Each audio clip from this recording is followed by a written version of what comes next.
Então, vamos lá. Boa noite, gente. Primeiro, agradecer a professora Tereza, a professora Andréa pelo convite para estar aqui hoje, na Faculdade de Educação, fazendo essa conversa mesmo. Acho que a ideia é... Ninguém tem total certeza sobre tudo ainda, né? Especialmente no que se refere ao Futurice especificamente, mas eu acho que a gente já tem algumas boas linhas de análise, né? A gente já pode trazer alguns elementos que permitem que a gente entenda não apenas o que é o Futurice, mas qual é o sentido dele, né, na relação com isso que a gente chama de direito à educação, né? No limite, o Futurice é a negação do direito à educação para parcelas significativas, né, da população brasileira, mais especificamente para aquelas parcelas que tradicionalmente são marginalizadas, né, e que, se em algum momento ousaram sonhar, né, ousaram desejar, ousaram demandar, né, a universidade como lugar de formação para si e para os seus filhos, estão sendo hoje, mais uma vez, atacadas, né, e uma tentativa de alijá-las desse processo. Então, eu vou fazer uma fala que vai um pouco nesse sentido. Vou me apresentar primeiro. Eu pesquiso política de educação superior, especificamente pesquiso, dentro das políticas, aquilo que é o papel, o movimento do setor privado, mercantil brasileiro, na educação superior. Por que eu pesquiso, né, o setor privado mercantil? Primeiro, porque é um campo que pouca gente pesquisa, né? Historicamente, quase ninguém pesquisava, né, a educação superior privada nos anos 90, né, com atenção à especificidade, à particularidade desse objeto. Segundo, porque entendo eu que, na medida em que esse setor ele é dominante numericamente, ele é politicamente hegemônico, ou seja, ele dirige a política educacional como um todo, porque ele representa também, né, uma fração específica das classes sociais em disputa, qual seja, né, ele representa interesses econômicos muito claros, né, que tem a ver com a ampliação do espaço de mercantilização da vida, né, e, portanto, a tomada do espaço educacional como espaço mercantil.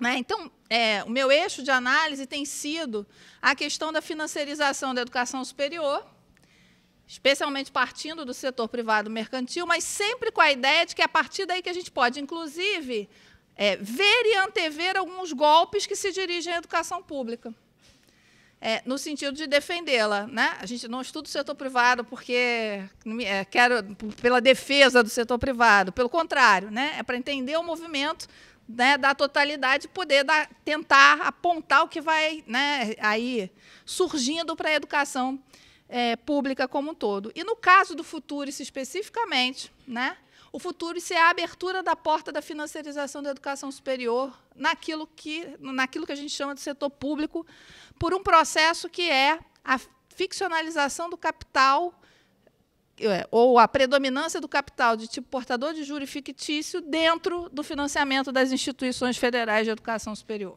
né? Pela via da formação dos famosos fundos, dos quais eu vou falar daqui a pouquinho. Tá? Então, na medida que o setor privado brasileiro ele tem, eu diria que não só consistência, mas ele tem pioneirismo, ele tem predominância, ele é um exemplo histórico muito bem acabado do que é essa financiarização e das suas contradições. A gente pode usar algumas pistas para tentar entender o que pode acontecer conosco nesse caminho. Tá? Eu vou partir de algumas premissas, tá, gente? Aí eu queria compartilhar essas premissas com vocês e ir explicando na medida para a gente conseguir estabelecer algumas bases desse debate, né? Primeiro delas é que a gente precisa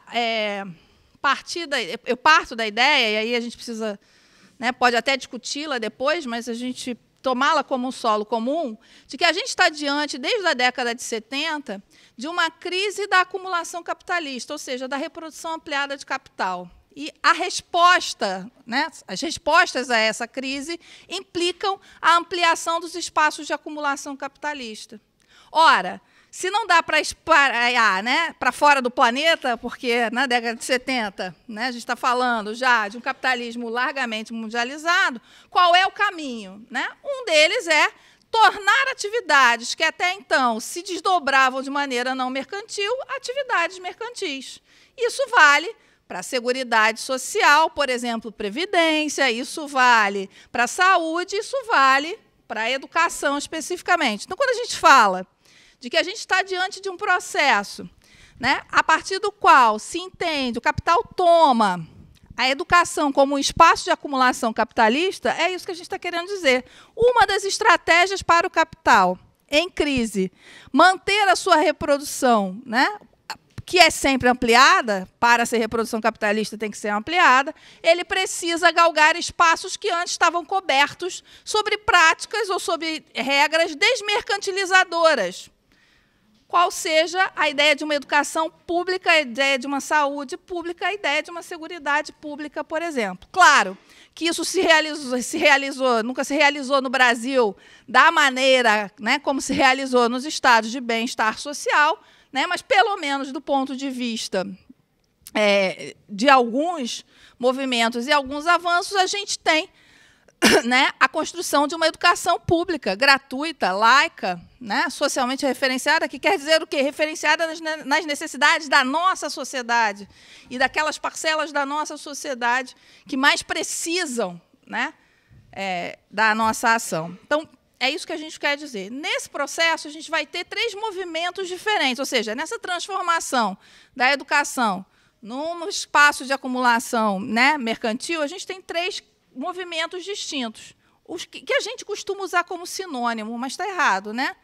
Que é privatizar, mercantilizar ou mercadorizar e empresariar. Tudo bem? Eles são coetâneos, eles acontecem ao mesmo tempo, eles acontecem de maneira muito complementar e ligada, mas são processos diferentes. O que é privatizar? Privatizar é particularizar aquilo que é geral, que é universal, né? Por isso que a gente pode ter privatização tanto no sentido clássico, qual seja a expansão do setor privado mercantil, e que desde os anos 70 é imensa no Brasil, a tal ponto que eles hoje têm quase, né, 80% das matrículas, né, totais. Mas a gente também pode falar da privatização interna das universidades públicas, né, das instituições públicas, ou seja, aquele outro jeito de privatizar que a gente chama de não clássico, né, ou seja, a transformação desses espaços a partir de interesses que são particulares, seja a empresa que privatiza um laboratório e, portanto, uma pesquisa, seja o pesquisador que complementa o seu salário, né, a partir de uma pesquisa encomendada pelo mercado. São formas de privatização internas, tudo bem? Então, por que eu estou chamando de privatização, grosso modo? Esse processo pelo qual se particulariza aquilo que é universal ou geral, né, coletivo. O segundo processo é o que a gente chama de mercantilização ou mercadorização. Eu tenho usado mais mercadorização porque a gente está num outro patamar já no Brasil. Por quê? Não se trata mais só de transformar a educação em mercadoria, ou seja, em algo que pode ser vendido, trocado para o mercado. Algo que é feito para ser vendido e trocado no mercado, que vai aí uma grande diferença, porque isso afeta a qualidade desse negócio que vai ser vendido e trocado no mercado. A gente está falando de uma educação que é transformada em mercadoria, mas que sustenta empresas cujo negócio não é a venda da educação, é o ativo financeiro, é o valor da ação. Dá para entender? É outro grau de mercantilização com implicações muito mais sérias sobre o que é educação, o que é processo ensino-aprendizagem, quais são as condições e relações de trabalho e as relações de ensino-aprendizado que se desenvolvem nessas instituições. Então, vou pegar aqui um exemplo do que eu estou querendo falar. Por exemplo, para Croton, o Grupo Croton, que é o maior grupo de educação do mundo em volume de negócios, em volume patrimonial, tá? Seu patrimônio é o maior do mundo. Para esse grupo, ele vende a educação, mas ele também aplica na Bolsa de Valores. Ele vende a educação como mercadoria, mas ele também ele ganha. E o que interessa para esse grupo, ele é gerido. As práticas de educação são organizadas não só para aumentar o lucro no mercado, mas para aumentar o valor da ação, para maximizar o valor da ação no mercado secundário de ações, que é o que define o valor patrimonial da empresa. Então, vejam, que define, portanto, quanto que quem tem um título de propriedade daquela empresa vai receber como rendimento. Então, vejam, vender educação é uma coisa. Esse grupo ele pode controlar, e muitos fundos que investem nesses grupos controlam, desde negócios educacionais a churrascarias e empresas de laticínio. E a lógica com a qual o negócio é conduzido é a mesma. Deu para entender? Ou seja, a gente está falando de uma mercantilização num outro patamar, que implica, por exemplo, relações muito mais duras, muito mais precárias de trabalho. Relações muito mais, a gente pode dizer até perversas, de construção das relações de trabalho. E depois vou dar mais alguns detalhes, algumas pistas para a gente entender que grau de perversidade é esse. Tá? Então, acho que esse é um elemento importante. O terceiro conceito é empresariamento. O que é empresariar? É dar contornos empresariais aos processos e às instituições educacionais. Geri-las como empresa. Tudo bem? Processos diferentes, mas que, obviamente, acontecem ao mesmo tempo. E vem acontecendo há bastante tempo. No caso brasileiro, e aí eu vou pegar o recorte da educação superior especificamente, a gente tem 3 momentos muito fortes, muito marcantes desse processo, em que um ou outro desses elementos se torna predominante. Então, vou pegar o primeiro, que é a ditadura empresarial militar. A ditadura empresarial militar é um primeiro momento nessa imbrincação, né, mais orgânica, mercantilização, privatização e empresariamento, porque ela, por um lado, né, faz expandir o setor privado imensamente. É na ditadura militar, entre 64 e 74, que a gente tem a inversão da predominância de matrículas em instituições, ou seja, é quando o setor privado passa a ter um número muito maior de matrículas do que o setor público. Ao mesmo tempo, matrículas em instituições, a abertura imensa. A gente tem vários trabalhos no campo da educação. Agora, vou me lembrar aqui rapidamente, só o da Dirce de Souza, mostrando o pensamento privatista do Conselho Federal de Educação, mostrando que, vejam, não era só uma questão de quem tem interesse e contato com quem não, havia uma concepção privatista do que devia ser a educação superior, ou seja, a expansão pela via privada. Mas essa via privada, claro, para resolver o problema dos excedentes, né? Ou seja, daqueles que eram aprovados nos vestibulares, mas não encontravam vagas, entenderam?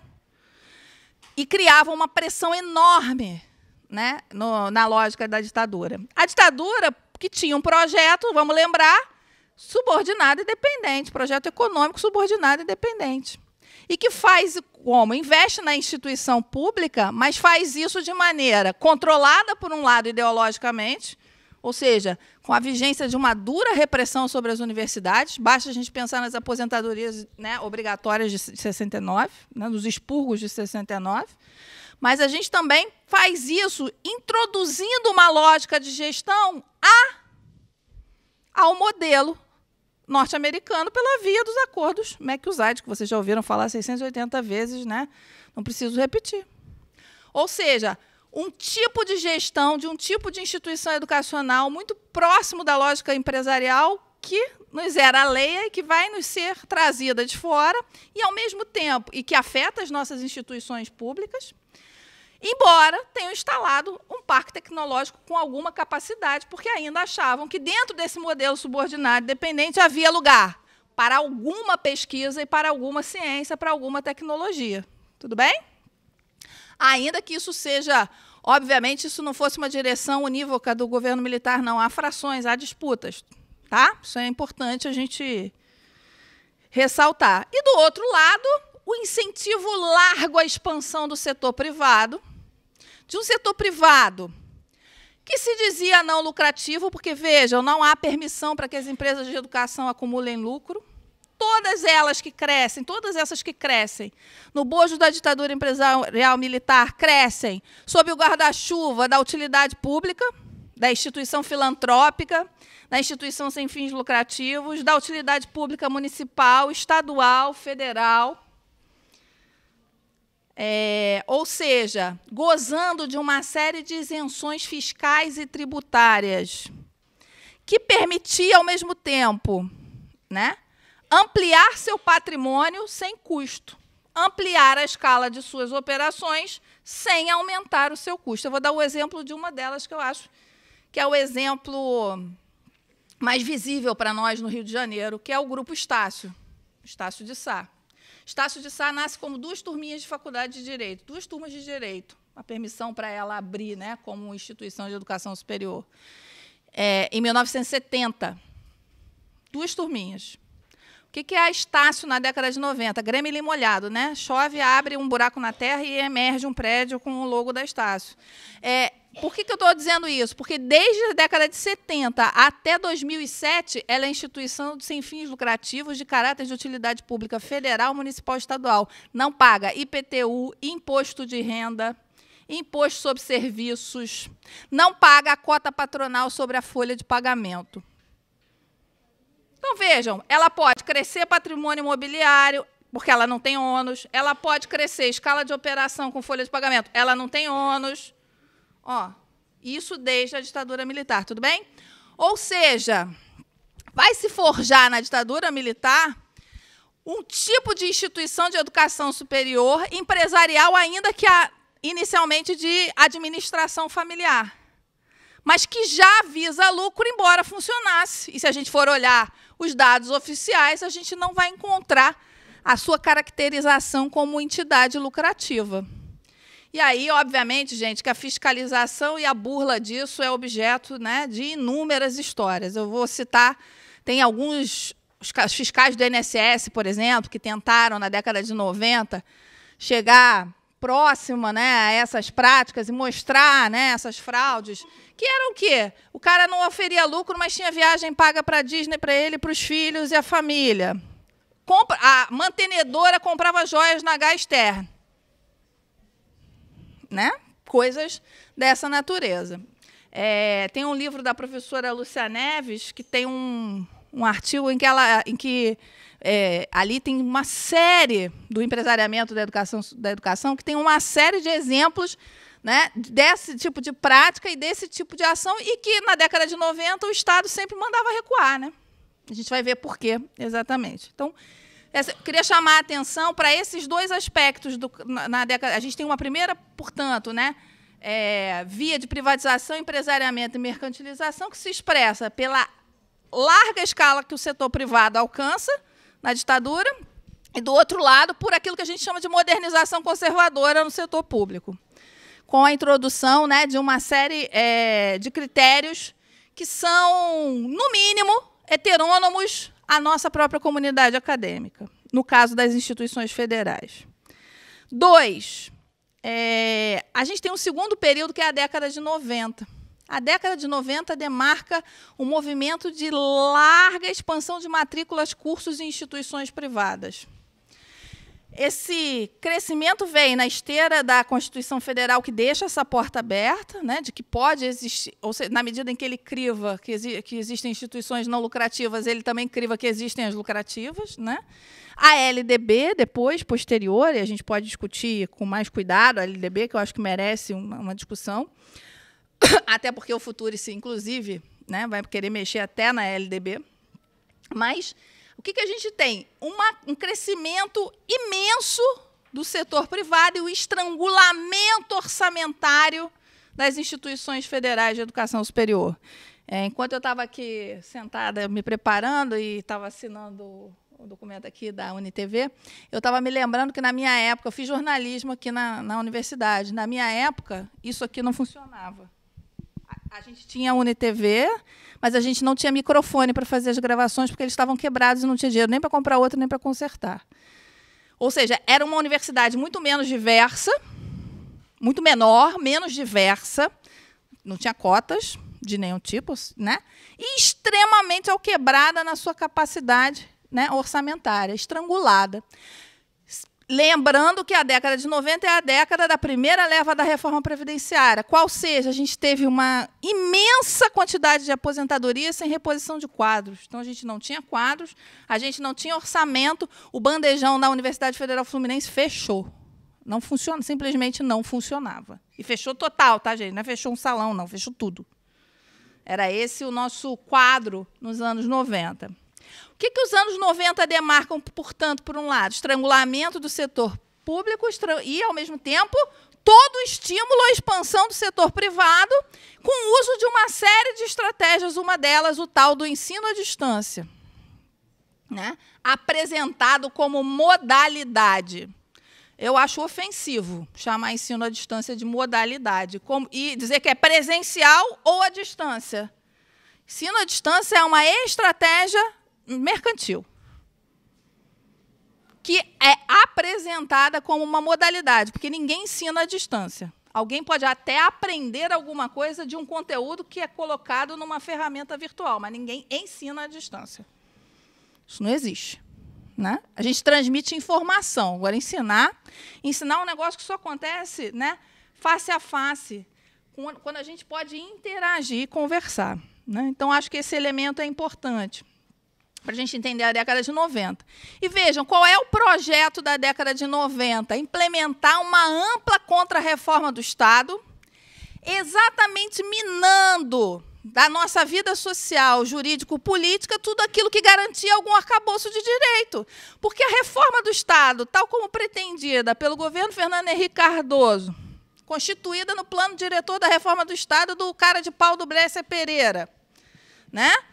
São o quê? A expressão do ataque aos direitos que a Constituição de 88 muito mal garantia do ponto de vista formal e que a gente não chega sequer a conseguir colocar em movimento, digamos, de uma maneira extremamente consistente. O que a contra-reforma do Estado ataca?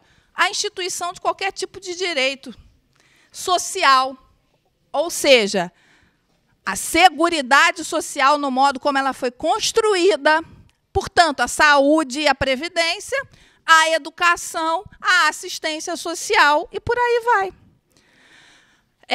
Eu vou dar... Se a gente pegar o plano diretor da reforma do Estado, ele é uma pérola. Todo estudante tem que pegar. Eu acho leitura obrigatória para a vida, tá? Para a vida. Pega o plano diretor, vocês vão ver como tratam a Constituição Federal. A Constituição Federal é um óbice, é um obstáculo ao desenvolvimento do país. Está soando recente? É porque é. A mesma lógica, a mesma fala, retomada num outro grau de virulência de que a gente vai discutir. A Constituição de 88 concedeu demais, fez o que a economia brasileira não vai aguentar que a gente faça, então tem que cortar na carne. Ou seja, tem que retirar as vinculações obrigatórias no sentido da garantia de direito, principalmente aquelas vinculações orçamentárias que a Constituição estabelece como obrigatórias. Vejam, não é à toa que desse plano diretor da reforma do Estado, eu vou pegar 2 pontos só, tá, gente? A gente pode discuti-lo depois mais amplamente. Vem a ideia das OS, das organizações sociais, e vem do outro lado, que eu acho que é uma das coisas mais... acho que perversa é a palavra mesmo, né? Para a gente pensar essa figura, que é a figura de desvinculação de receitas. Vocês já ouviram aí o ministro da Economia, do Economia, Fazenda, Planejamento, Orçamento, o ministro do negócio todo, né? O cara da finança, na verdade, o cara dos bancos, dos fundos de investimento, está lá no Ministério, quando ele fala assim, a gente está com um projeto de desvinculação total das receitas. Do que ele está falando? De um mecanismo legal, né? Que está dentro da ordem legal, que permite desvincular aquilo que a Constituição vincula do ponto de vista orçamentário. Desvinculação de receitas da União, a famosa DRU. Foi um artifício que o governo Fernando Henrique Cardoso fez passar como lei, que faz o quê? Daquilo que a Constituição diz que tem que ir para Estado, município, para saúde, para educação, para seguridade, você possa desvincular um percentual. O que o Paulo Guedes está propondo é acabar com a desvinculação toda, ou seja, acaba com a Constituição. Como eles não conseguem enfrentar esse debate de frente, eles vêm fazendo isso que o Fernando Henrique fez, a contra-reforma pelas beiradas. A contra-reforma de Estado, o que significa? O ataque do capital aos direitos do conjunto da classe trabalhadora. Só que, como esse ataque frontal ele enfrentou resistência, o processo vem sendo conduzido, eu chamo aos pacotes, aos pedacinhos. Então, se não dá para transformar a universidade em OS, a gente constitui as OS e vai introduzindo no campo da administração pública. Foi lá na saúde, ó. lá na assistência, na educação também. E o que é uma OS? É uma entidade de direito privado que pode fazer contrato de gestão com o Estado para receber recurso público, percebe? Ou seja, ela não está submetida a nenhuma regra, por exemplo, de licitação para o uso dos recursos que ela recebe. É um tipo de organização jurídica que escapa ao controle, às formas de controle tradicional que a administração pública tem sobre a sua ação. É só isso que é a OS. Então, vejam, a gente tem, de um lado, OS, do outro lado, o desmanche, o ataque e a desvinculação daquilo que é a Constituição de 88. Que, vejam bem, gente, não é o estado de bem-estar, não, tá? A Constituição de 88, ela é o resultado da correlação de forças. Tem coisas muito importantes, muitos avanços e muitas conquistas e muitos recuos. E muita derrota também. Ela é a expressão, digamos, né, da correlação de forças presente na sociedade brasileira. Mas nem isso que a Constituição de 88 é, como ambígua e híbrida, como dizia o Florestan Fernandes, é aceitável para essa burguesia. Que burguesia? A nossa burguesia associada e para a burguesia internacional, né, predominantemente liderada pela sua fração financeira, pela sua fração rentista. Essa é a direção do bloco histórico, essa é a direção do bloco no poder. O capitalismo hoje não é o mesmo do século XIX, não, né? Ou seja, ele não tem exatamente só o mesmo movimento, ele tem novas contradições, novas questões. Uma delas, e que o próprio Marx já percebia, porque o livro 3 do Capital é bastante versado sobre essa questão, é a predominância da finança. E como a lógica da finança muda, embora conservando o que está dado anteriormente, mas muda, né, a lógica do funcionamento do capitalismo. Tudo bem? Então, esse ponto é importante para a gente entender a década de 90. Na década de 90, se introduz um ataque à noção pública de educação, ao caráter público da educação, ao caráter público do Estado, ao caráter público do Estado, ao mesmo tempo em que se dá todos os subsídios ao setor privado para que ele cresça, né? Então, na década de 90, a gente vai ter expansão de verdadeiras redes nacionais, né, de empresas de educação superior, ao lado do estrangulamento imenso das instituições federais, com um agravante. Tem expansão de matrícula, tá, gente? A gente fala do estrangulamento das IFES, né, das universidades federais, mas numericamente, houve expansão de matrícula. Ou seja, expansão com um estrangulamento muito grande do ponto de vista orçamentário. Como o quê? Como mecanismo que deveria nos submeter a esse conjunto de novas práticas que mercantilizam o espaço educacional, que empresariam o espaço educacional, ou seja, a introdução das novas formas de gestão, a figura do gerencialismo, da ideia de que a cultura das instituições de educação tem que se tornar uma cultura economicamente mais eficiente, que ela tem que seguir o modo como funciona uma instituição empresarial, que os seus parâmetros, por exemplo, para aferir sucesso ou fracasso, tem que ser aqueles mesmos que uma empresa utiliza para avaliar, né, aquilo que ela faz. Isso está posto lá na reforma do Estado, está posto no paradigma gerencialista, que vai assolar a administração pública como todo, e está posto também do ponto de vista de como nós devemos nos organizar, ou seja, por um processo que elimina o caráter público daquilo que é estatal e que vai dirigindo o Estado para a vida privada, para aquilo que a gente chama, né, do setor privado propriamente dito, seja aquele que está montado paralelamente. Então, na década de 90, a gente tem, de novo, só para fechar o raciocínio, a expansão do setor privado de caráter mercantil, que vai se preparando cada vez mais para explorar a educação como mercadoria, e, do outro lado, o estrangulamento das IFES. O que a gente vai ter, né, para o início dos anos 2000, para meados dos anos 2000? O resultado daquilo que se monta na década de 90. Por um lado, esse setor privado que tinha, né, conseguido tecer verdadeiras redes empresariais de educação superior, começa a pensar qual é o próximo passo, para onde ele vai dali. Porque, vejam, se a acumulação de capital é sempre acumulação ampliada, na medida que essas redes crescem, elas precisam se reproduzir ampliadamente, elas precisam se expandir, não é isso? Para onde?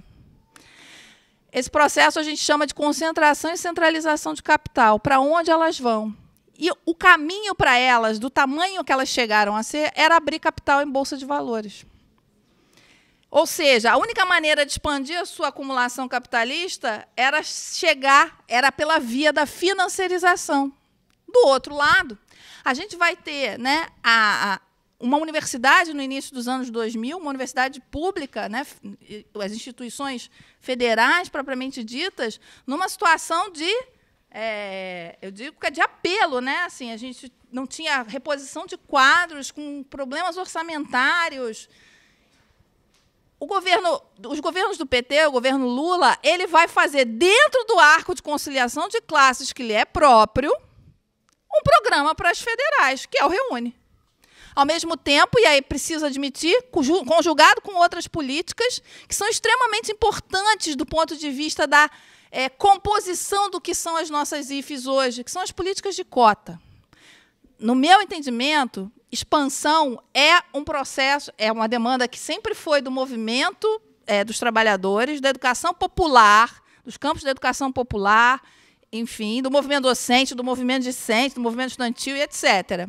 E é uma bandeira importante, mas talvez uma das coisas que mais tenha mudado a feição das nossas federais, especificamente das federais, tenha sido a política de cota.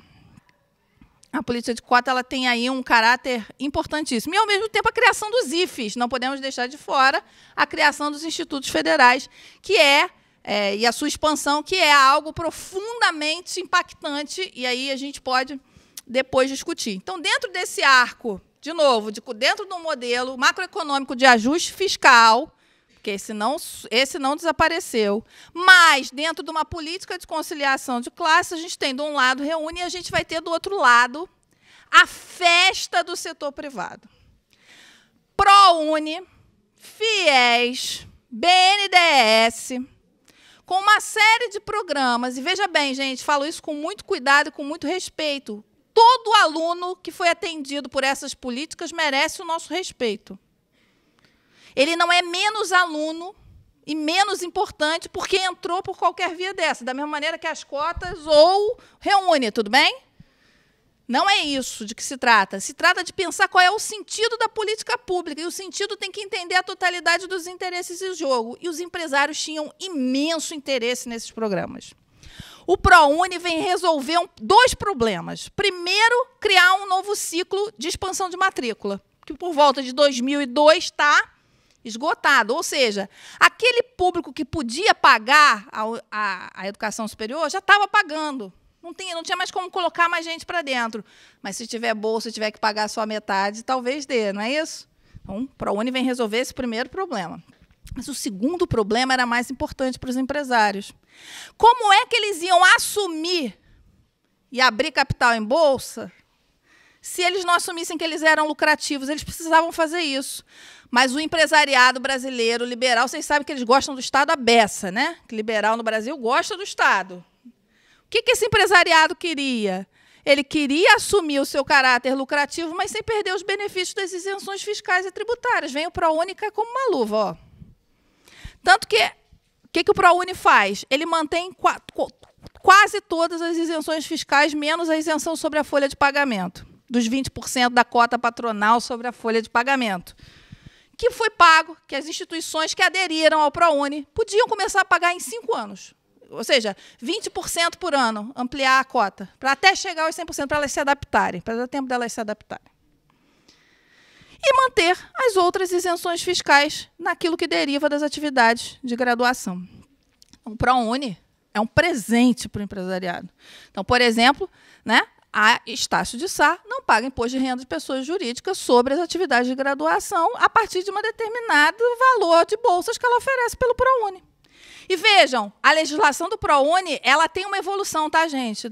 Do projeto de lei, a medida provisória e a lei, houve a gente teve uma série de modificações que foram no caminho daquilo que o empresariado pedia, e era atendido imediatamente, porque eles são altamente organizados desde a década de 80. E aí isso é uma coisa que a gente pode discutir depois. Eles têm grupo de trabalho com o MEC, eles são recebidos. Aliás, houve ocasiões vergonhosas em que os empresários despachavam dentro do Conselho Federal de Educação, dentro do Conselho Nacional de Educação, dentro do MEC, né? As denúncias, nesse sentido, elas são públicas, né? Mas eu quero chamar a atenção que o ProUni vem nessa direção. Da mesma maneira, vai vir o Superfiéis. O que o FIES faz, né? Qual é a lógica do FIES? Você financia com juros subsidiados pelo Estado. Ok. Mas como é que financia? Qual é a jogada? Você financia com o endividamento do estudante. As instituições, elas recebem o título que elas recebem, né, do governo, como representando as mensalidades do FIES, elas usam para pagar aquela cota patronal. Lembra da qual eu falei? Os 20% da cota patronal, isso que elas pagam. Elas usam esses títulos para pagar as cotas patronais. E, enquanto isso, quem se endivida? O estudante. Vejam, professora, mas o valor aqui, a dívida não é tão alta assim, talvez a mensalidade não seja tão alta. É para o padrão salarial brasileiro, sim. É para o padrão salarial brasileiro. Não é igual Harvard, né? Mas é para o padrão salarial brasileiro. Então, veja, é um programa de financiamento estudantil que facilitou as condições, né, a partir de um determinado momento, especialmente 2010, para o empresariado, criando uma figura que é da dívida estudantil. Ou seja, o estudante já sai da universidade endividado. Ele tem duas opções: ir pagando essa dívida depois de uma certa carência ou ir trabalhando para o Estado. Quem trabalha na educação e na saúde podia bater 1% da dívida, né, trabalhando no setor público. Então, olha, o Futuris tem uma cláusula, que é a da empregabilidade dos alunos, que as IFES têm que estimular a empregabilidade dos alunos. Já viram onde, né? Entenderam onde, né? Ali onde falta trabalhador nas instituições, da mesma maneira que o FIES estimulava lá no setor público. Então, vejam, ProUni, FIES, programas do BNDES de 1 bilhão de reais destinados a melhorias nas condições de oferta, de infraestrutura. Então, a edição de 2009 tem um projeto da UFMG que leva, o resto é todo o setor privado, 1 bilhão de reais. Esse, que em 2007 abre capital em bolsa de valores para captar recurso. Então, veja que coisa estranha que a gente tem no Brasil. Um setor privado de educação superior, financiarizado, com larga presença de fundo público. Vejam, eu não estou falando de pouco, não. A gente pode achar que o ProUni é residual, que o FIES é residual. Não é, não. É mais ou menos 50% de receita e lucro para cada uma dessas grandes instituições. Varia de uma para outra, porque tem a ver com plano de negócios, mas, grosso modo, chegamos aí a por volta de 40% de lucro. Não é pouca coisa. Então, vejam, é nesse momento, né, no bojo desse processo, que a gente vai assistir à crise de 2008 e seus rebatimentos sobre a economia brasileira. Leva um tempo, mas chega. E como é que chega? Numa crise grande de acumulação capitalista, na qual a gente não consegue, o Estado brasileiro não consegue mais surfar na maré da exportação de commodities que o modelo econômico, do ajuste econômico, da desindustrialização e do ajuste estrutural nos legou. Então, a gente precisa... O que a gente vai ter em jogo? Uma disputa de forças na vida social. A disputa do capital, e predominantemente financeiro, né, por bases novas de acumulação, por bases de acumulação ampliada, e a disputa pelos direitos sociais. E o capital golpeia duramente qualquer direito social. E aí ele vai golpear aquilo que, ainda que dentro de um arco de conciliação de classes, dentro de um modelo de ajuste estrutural, tinha significado diferença qualitativa e quantitativa no direito à educação. Ele vai golpear o direito à educação como um todo. Esse capital em disputa, obviamente, né, vai apresentar-se para a gente, no campo da educação superior, com um projeto que nos desqualifica, com um projeto que nos desfinancia, com um projeto que diz que a gente ousou achar que tem direito de ter aquilo que não é um direito, é um privilégio. Porque, grosso modo, essa é a linha política, né? Política e econômica assumida por esse governo. Quem puder pagar, e o governo vai fazer o possível, vai lá para o setor privado. Agora, aqui, o espaço gratuito de educação superior, esse não é para todo mundo. Esse é para quem tem excelência. As palavras, né, que a gente escuta é para quem tem... quando a gente lê, por exemplo, o texto do Futurice, no sentido da meritocracia, vão nessa direção. A gente sabe que, obviamente, esse discurso é falso, né? A gente desmascara esse discurso facilmente. Então, acho que é importante a gente entender que o Futurice chega num momento importante em que a financiarização da educação superior no Brasil já é largamente pronunciada e já aponta, veja bem, para quem ela aponta? Para os interesses do capital financeiro internacional e da burguesia brasileira associada a ele. Tudo bem? Por que isso é importante? Porque isso implica dois movimentos no campo econômico-político. O primeiro, predar o fundo público. O capital precisa se apropriar de parcelas significativas, não só daquilo que não era mercantil e que ele precisa mercantilizar, mas ele precisa predar o fundo público, que é o quê? O conjunto daquilo que o Estado funciona, né, de mais-valia que o Estado funciona, sob a forma de impostos, taxas, contribuições, etc., para fazer funcionar a administração pública e os seus serviços. E ele precisa, do outro lado, criar espaços de acumulação. Reforma trabalhista. O que é a reforma trabalhista? Suspender qualquer óbice à mercantilização da força de trabalho. A mercantilização, eu diria, larga, intensiva e extensiva da força de trabalho. Jornada, descanso, por aí vai. Insalubridade, esse negócio de mulher grávida achar que não pode trabalhar em lugar insalubre. Pode sim, reforma trabalhista nela. Do outro lado, reforma previdenciária, se apropria jogar, preste atenção, jogar, né, a nossa poupança de aposentadoria nas mãos dos bancos e dos fundos de pensão, para apostarem no mercado financeiro. Ou seja, acabar com a noção de previdência, gente. Previdência privada, capitalização não é previdência, é outra coisa. Previdência é um sistema público estatal que garante a solidariedade intergeracional e geracional entre os trabalhadores, ponto. O resto é outra coisa. Então, tem que destruir esse sistema e implantar uma lógica financeira no seu lugar. A capitalização não passou, passará em seguida. Agora, para a educação superior, a gente tem aqui a nossa figura, que é o Futurice, né? Vejam que o modo como o projeto de lei é desenhado já é revelador. Não conversa com as IFES. Desenha um projeto de lei para as IFES e não conversa com elas. Não conversa nem com gestores superiores. Né? Não conversa com gestores, não conversa com a comunidade acadêmica, não conversa com os estudantes, não conversa com ninguém. Ou seja, já trazendo à tona o quê, gente? O caráter autoritário e o tipo de lógica que vem pelo mercado financeiro, que é essa lógica que vem para o alto, é essa lógica de que a quem a gente tem que prestar contas é o tal do shareholder, é o tal do acionista, ó. Não é a comunidade universitária como um todo. 2, arrebenta o que a gente chama de autonomia universitária.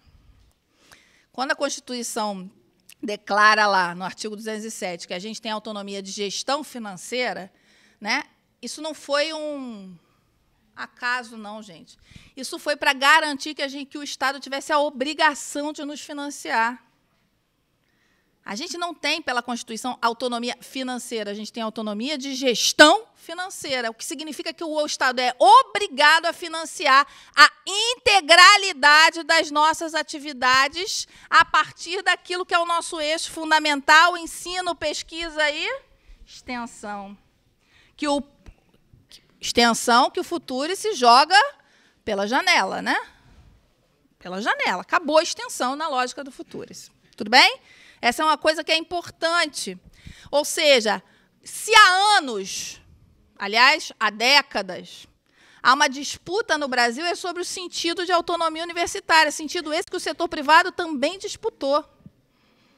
E ajudou a construir essa ideia de que ser autônomo é ser capaz de se autossustentar. Eles dizem, inclusive, que eles se autossustentam. Entenderam? Por que isso é uma questão importante? Ou seja, se a autonomia universitária é ser capaz de sustentar sozinho. É um típico vira-se. Virem-se. O que o Futurice faz conosco, do ponto de vista orçamentário, é virem-se. Ou seja, a gente é que vai ter que... Ele revela exatamente a desresponsabilização obrigatória, né, a desresponsabilização das obrigações do Estado em financiar a educação superior pública e, ao mesmo tempo, nos transforma em escravos da busca de recursos. E nós, quando eu digo nós, não são só os professores, não, porque os estudantes vão no mesmo processo, tudo bem? Quando você transforma isso em algo necessário para a sobrevivência, é óbvio que os estudantes estão juntos. O que o Futurice não fala? Cobrança de mensalidade. Por quê? Porque de uma vez só não ia dar, mas na hora que tiver todo mundo estrangulado, a cobrança de mensalidade começa a parecer até legal. Mensalidade simbólica, só um pouquinho, menor que o privado. Passa boi, passa boiada, né? Ali a gente sabe, né, que esse processo, de novo, aos pacotes, a contra-gotas. Só para mencionar, a apresentação do Futurice foi precedida por um seminário no IPEA, em que se discutia 4 matrizes de financiamento da educação superior: a chilena, a alemã, a australiana e a norte-americana. E o Futurice teria elementos dessas 4 matrizes. O que eles tiraram em algum momento? A cobrança de mensalidade ou o pagamento a posteriori, como é o caso da matriz australiana. Tem dúvida que dentro de um estrangulamento é o que vem em seguida? Como, né, remédio? Esqueci, quando falei, inclusive, do estrangulamento, perdoe-me, quando falei, inclusive, do estrangulamento orçamentário, das medidas contra o caráter público do Estado, de citar a mais perversa de todas, que é a emenda 95, né, que foi exatamente o congelamento das despesas sociais, né, mas só para a gente pegar. Uma outra coisa que o Futurice faz é desenhar política pública, desenhar política de educação por programa. Algo que o Reúne fazia também, que é um problema. Vejam, a gente tem, com todas as críticas que a gente possa ter, eu tenho milhares, ao Plano Nacional de Educação, mas a gente tem um Plano Nacional de Educação. O Futurice não faz uma menção ao Plano Nacional de Educação. Ele vai desenhar a política de educação superior, e principalmente a de financiamento e organização, e não faz uma menção ao Plano Nacional. Percebem?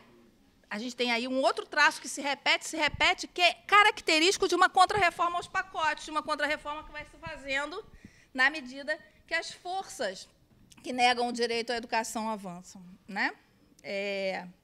Por último, sempre chama a atenção, o Futurice não é só a OS, tá, gente? Esse é um elemento. Que eu quero dizer o seguinte: a gente tem visto um discurso, às vezes, que diz assim, não tem nenhuma novidade no Futurice, é só a retomada daquilo que estava antes para agora. Tem novidade, sim, porque o grau de articulação com a finança é maior. Eu falei com a André que, se eu tivesse trazido o Data Show, eu queria trazer uma coisa só para mostrar para vocês. No dia do anúncio do Futurice, o que aconteceu com o valor das ações das empresas educacionais de capital aberto? Linha vertical. As ações disparam. Claro, se você vai sufocar a educação orçamentariamente, a educação pública, a perspectiva para o setor privado é ótima. Né? Então, chama a atenção de vocês que é uma articulação muito mais virulenta e não desses elementos que estão postos antes, com o descompromisso com a educação pública e com uma lógica política que acompanha o avanço do capital sobre os direitos sociais, que implica a brutalização da totalidade da nossa vida e que implica a negação dos direitos que, historicamente, nós ousamos achar que tínhamos, que poderíamos ter e exercer, como o direito à educação.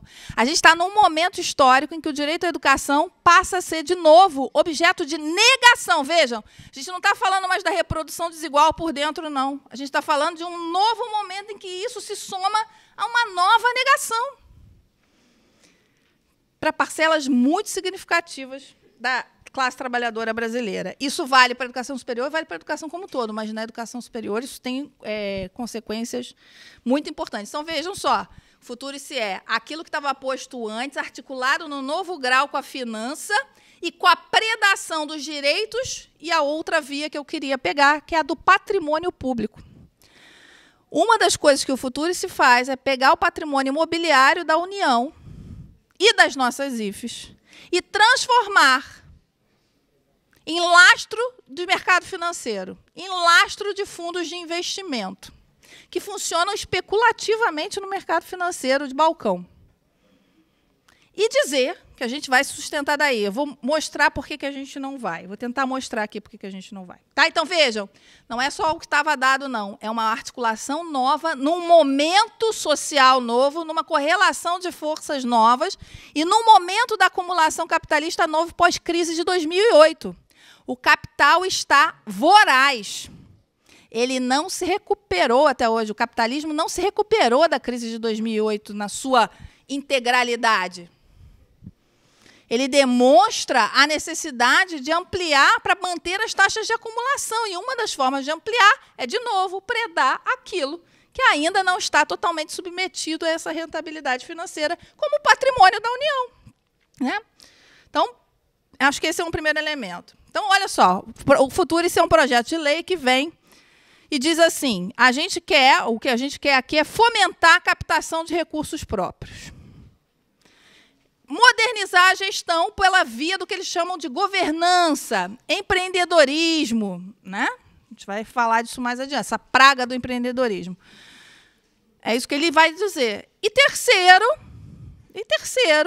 né, estimular a pesquisa, a internacionalização do conhecimento. Então, vamos lá ver como é que ele desenha isso. Primeira questão é a questão da governança. O modelo de governança deles é o modelo de governança corporativa no mercado financeiro. Se vocês lerem o texto do Futurice, vocês vão ver que as palavras, os termos, as expressões são as mesmas. Veja, a gente está um passo além do gerencialismo, tá, gente? É um passo além do gerencialismo. Não é só imprimir uma lógica gerencial na administração pública, é ignorar solenemente qualquer distinção entre a administração pública e a administração privada e impor uma lógica da propriedade patrimonial. Eu me lembro, estava aqui pensando no modelo de governança corporativa e peguei aqui um trechinho do código do IBGC, que é o Instituto Brasileiro de Governança Corporativa. Eu vou ler esse trechinho e depois vocês vão localizar essas mesmas expressões no projeto Futurice. Olha lá. O Instituto Brasileiro de Governança Corporativa tem como princípios perpetuar o negócio. Lá no Futurice tem referência ao que a gente faz como negócio, tá? Melhorar a imagem institucional, tá lá. Garantir desempenho acima da média do mercado. Está lá, melhores práticas do mercado. Facilitar a entrada de investimento. Está lá, os fundos. Reduzir os conflitos de interesse e os conflitos familiares. Está lá no Futurice. Garantir maior segurança quanto ao direito dos proprietários. Pergunta quem seriam os proprietários, percebe? Este último aspecto torna-se central na medida em que o mercado considera que a instituição praticante da governança corporativa apresenta menor risco ao investidor. Ou seja, a ideia de que as nossas instituições públicas são arriscadas pelo modelo que elas apresentam, de gestão colegiada, e precisam ser substituídas por formas de gestão corporativas, típica da lógica acionista, que é espremer, né, a laranja para ver o quanto de suco ela solta. E aí eu vou dar um exemplo do que é governança corporativa na lida com o trabalho. Total falta de autonomia para planejar aulas. O plano de aula vem pronto, preenchido, textos escolhidos, caderno de texto pronto para o aluno. O que o professor faz? Aplica aquele negócio, quando muito. De acordo com parâmetros que são estabelecidos onde? Na Assembleia de Acionistas. Salários rebaixados. Todas as práticas possíveis para driblar a legislação trabalhista. Ou a atuação ferrenha como lobby, no sentido de modificá-la. Assistimos isso. Esse é o melhor dos casos. O pior dos casos são as instituições que têm que brigar com esses grandes conglomerados, que não pagam os direitos, não pagam salário, não pagam 13º, não pagam FGTS, não pagam férias. Só para a gente ter uma ideia hoje, por exemplo, uma dessas instituições, ela divide os contratos que ela faz com os professores. O cara dá aula numa instituição só, tá? Mas ela divide os contratos por praça sindical. Ou seja, se esse cara dá aula em Niterói, ele tem um contrato. Se ele dá aula no Rio, ele tem outro, porque a praça sindical é diferente. O valor da hora-aula é diferente. Ele ganha um salário diferente para fazer o mesmo trabalho em 2 lugares diferentes, de acordo com um plano que ele não tem a menor autonomia para decidir. Ele não tem autonomia para decidir o que ensinar, como ensinar e como avaliar, porque as avaliações são nacionais. E elas existem assim exatamente para controlar o que está sendo ensinado. Eles chamam disso de quê? Padrão de qualidade, governança, transparência, accountability. É isso. O Futurice introduz esse mecanismo. Quando ele diz, por exemplo, que é papel da OS, veja, não é dos nossos órgãos colegiados, é papel da OS ajudar a estabelecer plano de ensino das disciplinas, assessorar a constituição dos planos de ensino, criar ouvidorias para os discentes reclamarem do cumprimento ou não dos planos de ensino. Percebe? Modelo de ouvidoria muito diferente do modelo colegiado. E ouvidoria no Brasil, inclusive, funciona, que é uma maravilha, né, gente? Esse é só um pequeno detalhe, né? Ou seja, a gente tem aí, gente, 3 movimentos que são muito graves. O primeiro é, a rigor, retira das nossas mãos a possibilidade de decidir questões pedagógicas, políticas mais amplas que nos envolvem. Ressignifica a autonomia universitária e nos arrebenta, dando para as OSs esse papel. OSs que prestam as contas a um comitê gestor que ninguém sabe quem é e de onde veio. OSs que, em geral, já estão credenciadas no Ministério da Educação, da Economia. Vocês sabem quem tem cadeira nessas OSs, em geral? Conselho Nacional de Agricultura, o agrobusiness, por exemplo. Vou pegar uma... Se a gente pegar uma OS, que é muito famosa, que é a CGE, tem assento no conselho gestor da OS, o CNA.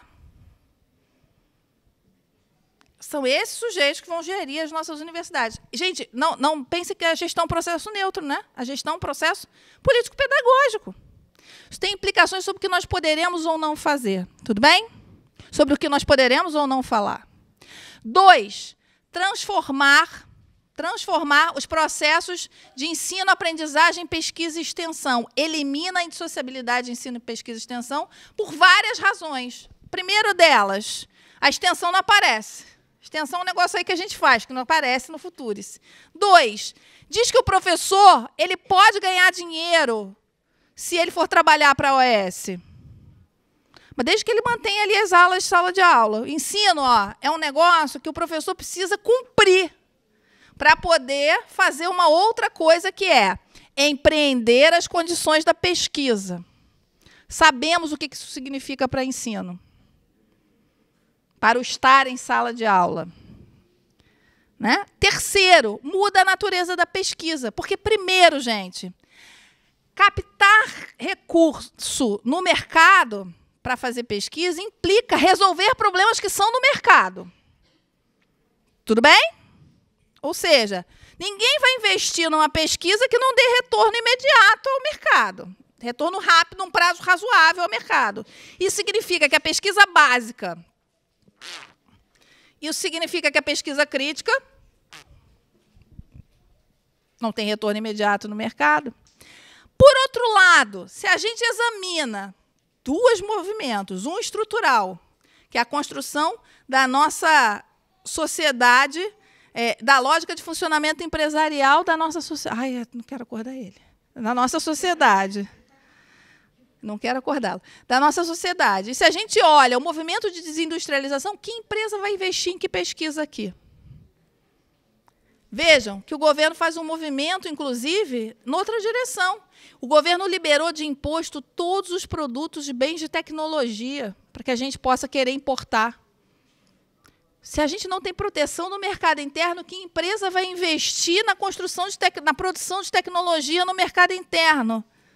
Num capitalismo como o nosso, que a gente pode chamar de capitalismo dependente, pelo menos aqui para né, pensar junto. O que eu quero dizer é que não só a promessa do Futurice, desculpa, reúne na cabeça, a promessa do Futurice,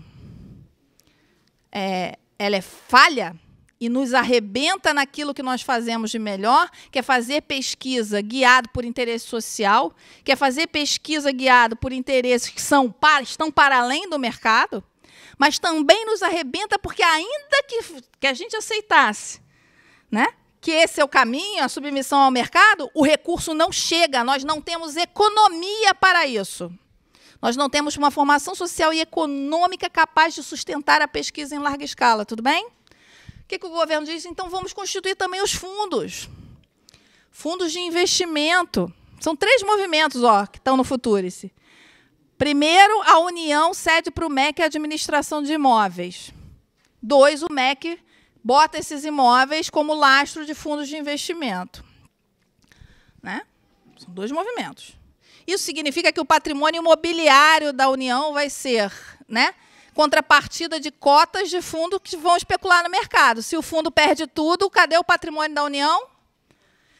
Percebem que isso não só, do ponto de vista da destruição do patrimônio público, é importante, mas isso tem um papel na especulação imobiliária e amplia desigualdades regionais? Ou seja, a lógica do Futurice fracciona o conjunto das universidades federais, das instituições federais por dentro, na sua totalidade. Porque uma coisa somos nós, gente, que temos aqui, Graguatá. Outra coisa é a Universidade Federal do Maranhão no campus de Imperatriz, que às vezes nem tem campus próprio, funciona no CIEP cedido pela prefeitura e por aí vai. Que imóvel vai lastrear aquele? Percebem? Isso aprofunda desigualdades regionais.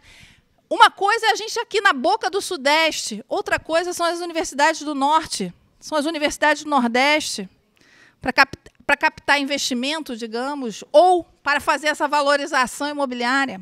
Terceiro ponto, os fundos de investimento imobiliário são risíveis do ponto de vista do rendimento.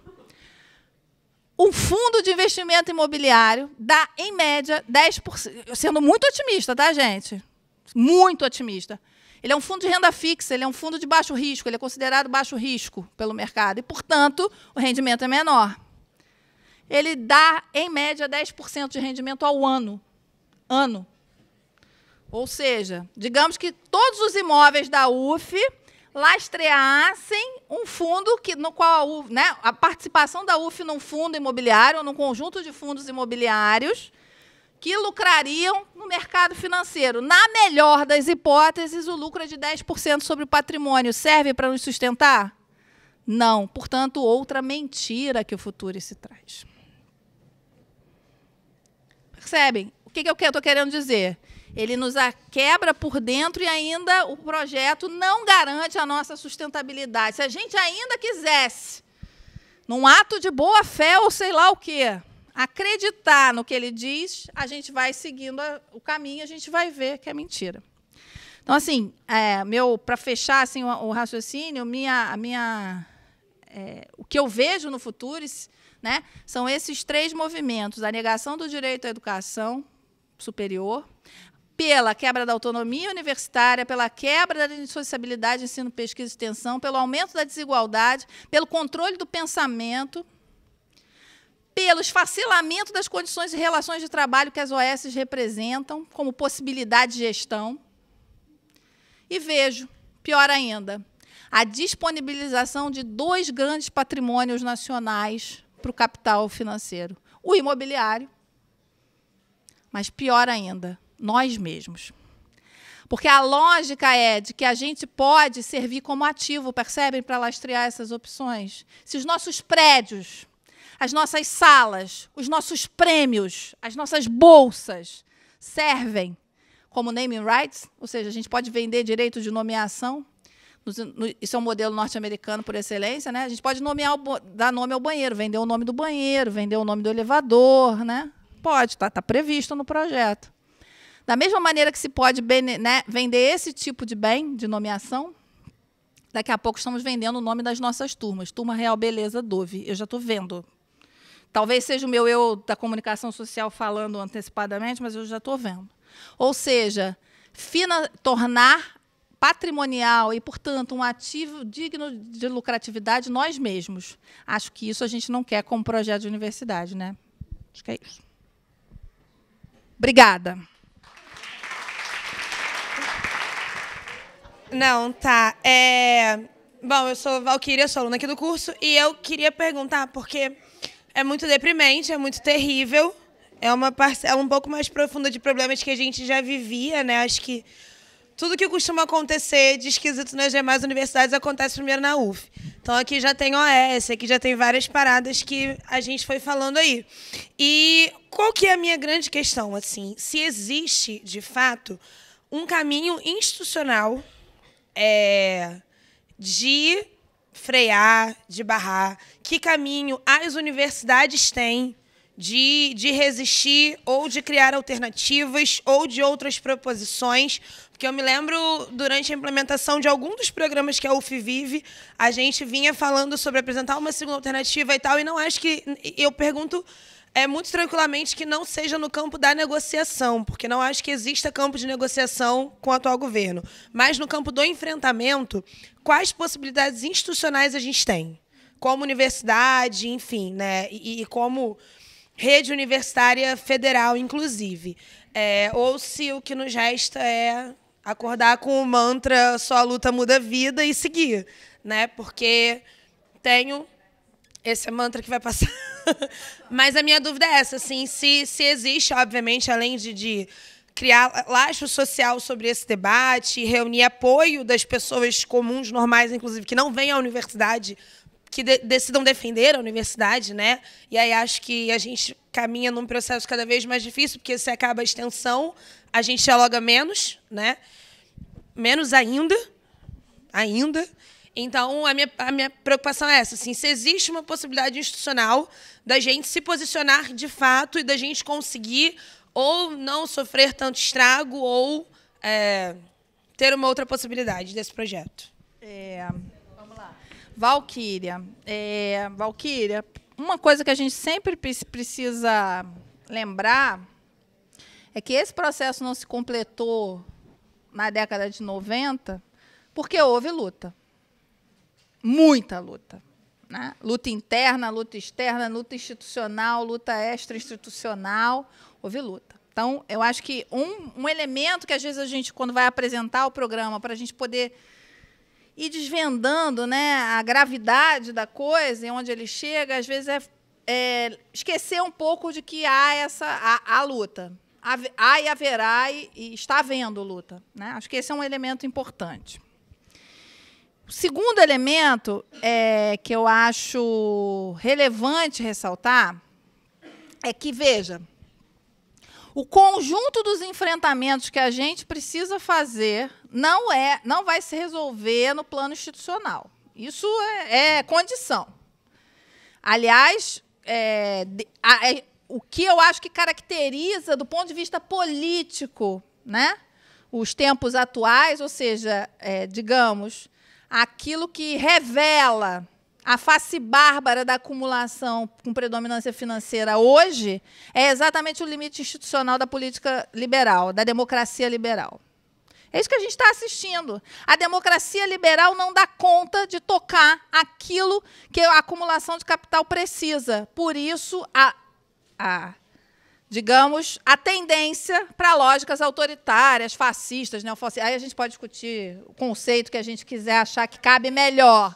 Ou seja, a redução do espaço democrático e democrático entendido no duplo sentido. Democrático do ponto de vista formal e democrático do ponto de vista da questão substantiva, da igualdade substantiva do exercício dos direitos. Eu acho que esse ponto a gente não pode se limitar a procurar uma saída institucional, porque ela não acontece, e a institucionalidade da democracia liberal está mostrando seus limites, ela não nos serve para enfrentar, né, ela não dá conta dos enfrentamentos que a gente precisa fazer, nem dá conta de restaurar o que a gente precisa restaurar em termos de poder social. Acho que essa é uma questão. Agora, eu acho que a gente precisa fazer luta institucional, sim. Eu acho que a gente precisa ocupar todos os espaços institucionais que a gente tem com essa discussão. E mais do que com essa discussão, com a necessidade, com a pressão para um não sonoro, total e absoluto ao Futurice. O Futurice, como você falou, não é negociável, porque o nosso futuro não é negociável, porque o futuro da educação superior pública não é negociável. Não dá para ser um pouquinho menos público para ajudar o capital. Não dá para negociar com o patrimônio imobiliário brasileiro, nem com o nosso patrimônio cultural, intelectual.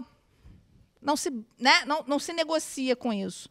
A gente só vai conseguir fazer frente institucional na medida em que a gente pressiona, trabalha e pressiona os nossos gestores em todos os níveis da gestão, né, institucional, no sentido de que nós não aceitamos negociar nada com o Futurice, ou para o Futurice, né, ou com o governo. Não tem negociação, não tem assim, isso aqui no projeto é legalzinho. Não é, não. Veja, é um projeto que, de novo, põe coisas antigas, mas num novo encadeamento, em que cria, por exemplo, gente, Dia do Estudante Empreendedor. Veja, quem é o estudante empreendedor? Porque, para mim, o estudante empreendedor é o meu estudante que, todo dia, se vira para arrumar o dinheiro da passagem para chegar aqui. E não devia ter que fazer isso. Não deveria. Não estou elogiando isso, não. Estou querendo dizer que não deveria. Passe livre é condição necessária de permanência na universidade, não tem discussão. Não tem o que negociar. Entende? Então, entendo que a gente precisa fazer pressão. A gente tem canais para isso. A gente tem os nossos órgãos colegiados nas nossas unidades. A gente tem os órgãos colegiados da universidade. Eu estou falando de canal institucional. E a gente tem os espaços extra, né? Eu diria que, se não, digamos, extra-institucionais, mas que não estão necessariamente inscritos na institucionalidade como as assembleias comunitárias. A gente precisa fazer pressão sobre a gestão central. Ceder 1 milímetro ao Futurice é ceder tudo. Passou boi, vai passar boiado, porque vai aos pacotinhos, vejam. Passa uma coisinha, vai passando todo o resto. Vejam bem, uma parte imensa da lógica do empreendedorismo na construção da pesquisa já passou no marco de ciência e tecnologia. E não funciona. Mas já passou. Quer dizer, se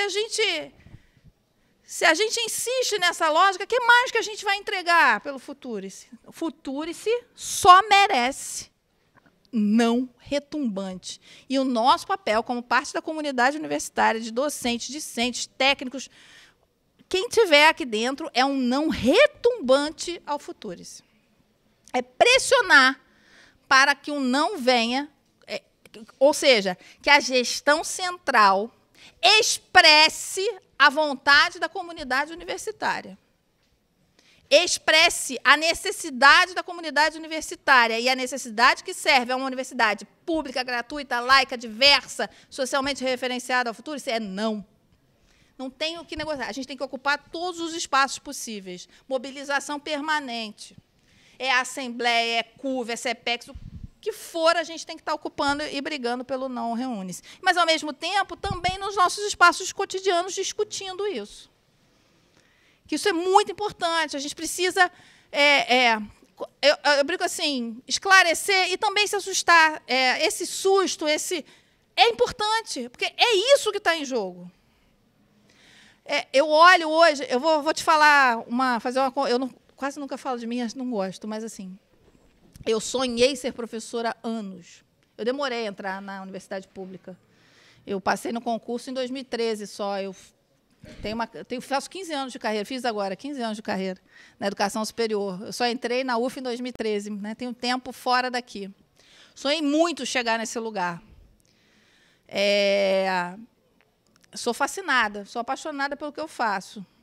Mas eu vou te dizer, eu nunca vi, e mesmo fui aluna no governo Fernando Henrique Cardoso, eu nunca vi a situação no patamar em que a gente está hoje.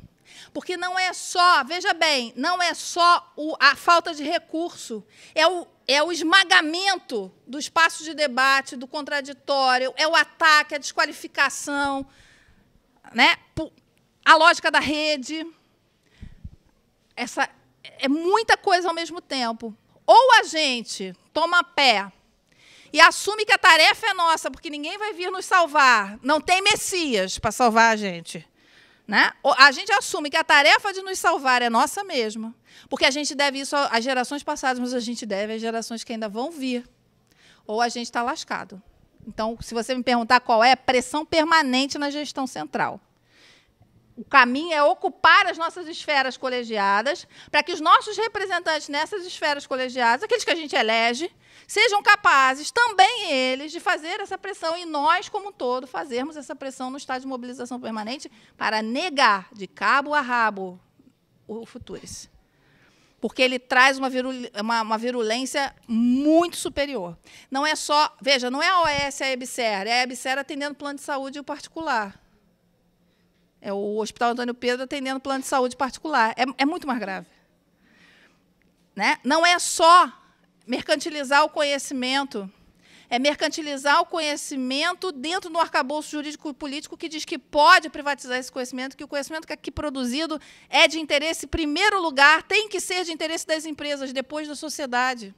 É uma inversão completa da função social da universidade. E isso a gente não pode deixar passar. A nossa geração tem essa tarefa. Ela não é simples, mas a de nenhuma outra foi, né? Bom. Boa noite, Andréia. Muito obrigada por você aceitar, por essa apresentação. É isso, né? Super bem feita, que deixa a gente bastante preocupada, né? Assustada, e concordando com você que a única forma que a gente tem de enfrentar é a mobilização, né? Mas nós sabemos também que a privatização por dentro da universidade, né, e acho que você já foi indicando aí na sua fala, vem acontecendo há muito tempo, né? O governo Fernando Henrique intensificou muito, né? Depois houve uma certa redução e agora a gente tem essa retomada. Mas nós sabemos que, entre nós, né, na universidade, estudantes, possivelmente técnicos, não sei dizer, e professores, há divergências em relação ao caráter público da universidade pública. Sei lá, não sei se é correta essa construção, mas é um pouco como eu vejo, né? É público, mas, né, é possível uma série de processos que vão privatizando o nosso trabalho, a nossa produção, né, e o vínculo da pesquisa com interesses não públicos, necessariamente, né? Então, eu queria conversar um pouco sobre como é que você vê essa construção desse não necessário, né, entre nós, pensando a universidade pública brasileira, mas pensando a nossa universidade, que é onde nós estamos e onde nós podemos atuar mais efetivamente, né, a partir de daqui a 10 minutos. Eu nem sei se é pergunta, né, mas desde que você estava falando, que você veio fazendo, e é muito bom ouvir, né, essa questão histórica. Eu também vivia a era Fernando Henrique como aluna, e assim, como é que vão se transformando direito em mercadoria e tal, e um pouco também na direção da fala de Tereza, assim, como é que a gente escuta, mesmo aqui dentro, mas eu acho que é meio um discurso de senso comum que reverbera aqui dentro, que é essa questão da utilidade, né? E nos atinge terrivelmente. Quer dizer, qual é a utilidade desse conhecimento? Para que a sociedade gasta? Porque isso é um discurso muito, muito forte, muito presente. Para que a sociedade gasta dinheiro para esses meninos ficarem estudando essas coisas? E aí começa essa coisa de, peraí, né? Inclusive essa direção da pesquisa, né? Para que a sociedade tem interesse de pesquisar essas coisas? E essas coisas de viado, essas coisas de mulher, essas coisas de índio, essas coisas de preto, para que isso interessa à sociedade? O que isso produz? O que isso traz de dinheiro? Né? Então, assim, a gente tem visto algumas críticas, né, inclusive nessa coisa da produção acadêmica, de quem está fora daqui, mas às vezes de quem está aqui dentro. né? De assim, não, mas a minha pesquisa devolve isso de conhecimento para a sociedade, tem uma utilidade, né? E principalmente a gente que é das ciências humanas, né, temos sido apontados como absolutos inúteis, né? Assim, então, a nossa nulidade. E diante desse projeto, né, a nossa sobrevivência está seriamente ameaçada. Né, porque uma sociedade que acha que arte não tem função nenhuma. Para que arte? Para que cultura? Para que imagina? Né? Então, na verdade, eu não sei se é pergunta, foi mais uma preocupação, e realmente essa coisa, o problema é assim, quando a gente tem esse tipo de discurso aqui dentro, né? Quer dizer, mas esse conhecimento serve para o quê? Serve para quê? Né? Serve a quem? Né? Se nem a gente aqui entende, compartilha muito esses espaços para discutir isso. Tá? Eu queria fazer uma observação assim. Às vezes a gente vai falando, né, você fez uma análise que é ruim a gente ser agente das má notícias, né? Mas alguém tem que traduzir as má notícias para a gente. Eu tenho tentado fugir de ouvir as explicações detalhadas do Futurice conscientemente. Vou à Assembleia e tal, mas não vou ao seminário da DUF porque eu deprimo na hora de sair de casa. Não quero saber mais detalhes, né? Mas a gente tem que saber, não tem jeito. Para enfrentar os monstros, a gente precisa conhecê-los. E aí, às vezes, quando fala assim, do futuro, se privatizar, não sei o que e tal, eu acho que até passa por tudo que a gente escuta o tempo todo, de senso comum da sociedade. Mas será que é tão ruim assim? É o fim da universidade como a gente conhece? Mas será que talvez um outro modelo? Mas nos Estados Unidos a gente escuta muita coisa. Eu estava conversando ali agora com a Valquíria, pensando assim, traduzindo muito assim, aquilo que vai do nosso cotidiano de sala de aula hoje. Se tem Futurice, se tem Croton, se tem OS administrando, Educação Infantil 1 seria o quê? Administrado por uma OS. Qual seria o conteúdo da Educação Infantil 1? História da educação da infância no Brasil? Saber o nascimento de conceitos de infância? Isso não precisa, gente. Contextualizar o conhecimento não precisa. Treinamento para aplicar a BNCC bem. Rápido, treinamento para as avaliações. A alfabetização, discutir a origem da alfabetização, a variedade de métodos, possibilidades, o que é isso em relação às classes populares? Nada disso. Treinamento de método fônico. É assim. Educação Infantil 2, para quê? Educação Infantil 2, já deu a 1, já treinou. Então, às vezes, a gente fica achando que, não, pode não ser tão ruim, assim, estão sendo meio catastróficas. É para a formação de vocês, pegando bem assim, bem no restrito do curso de pedagogia. A formação de vocês seria para adestrar um bom funcionário da empresa privada e da empresa pública precarizada. A administração, OTE, não sei o quê, treinamento de como ser um bom funcionário, quietinho. Aluno empreendedor é isso, como atender bem ao mercado. Então, às vezes, as pessoas, eu fico preocupada um pouco da gente ouvir bem-estar social, mas eu não vi isso, não vivi isso, e os anos de Fernando Henrique, mas sobrevivemos, mas veio fulano, mas estamos aqui, né? Será que vocês não estão sendo um pouco, traduzindo miudinho assim, o que seria o curso de vocês, o que seria o nosso trabalho? Quer dizer, mas hoje a engenharia já faz, a medicina faz, o odonto faz, um monte de gente faz, já tem um futurinho aí por dentro, né, comendo a universidade há muito tempo, desde Fernando Henrique e outros, tá? Desde a ditadura militar. E tudo isso vem transformando a forma de fazer a universidade. Só que essa é de uma gravidade, de uma precarização das ideias, do pensamento, das subjetividades. Então, a gente não pode achar que isso é uma coisa de uma discussão política mais ampla, longe de mim. Primeiro que, se ela é mais ampla, ela me atinge. E ela não é tão só mais ampla. Ela diz respeito individualmente a cada um de nós. O curso de vocês daqui para frente pode ser alguma coisa completamente diferente do que ele foi até aqui. Se é que ele chegará ao fim, se caso isso venha a acontecer, mas que a gente não vai continuar brigando, né? Então, assim, por isso que eu falei, não é uma pergunta, é que eu fico com isso formigando na cabeça, e como é que a gente traduz isso para o pequenininho da gente, né? Que não é pequenininho de menor, não, é do cotidiano da gente. E como é que isso vai atingir a cada um de nós, quer dizer, a avaliação, discutir a avaliação mais ampla, vai treinar os guris, treinar vocês para treinar os guris. É isso. É isso que o mercado quer há muito tempo de nós. E agora é isso que eles têm um representante que se presta a isso, né? O sujeito lá, o posto Ipiranga, aquelas coisas todas. Era isso. Gente, deixa eu tentar conjugar as três observações, perguntas, numa fala única, ver se eu consigo contemplar tudo. Vou tentar. Olha só. Uma das coisas que é mais importante que a gente perceba de fato, esse processo, eu brinco assim, a privatização interna da universidade pública brasileira ela é estrutural. Né?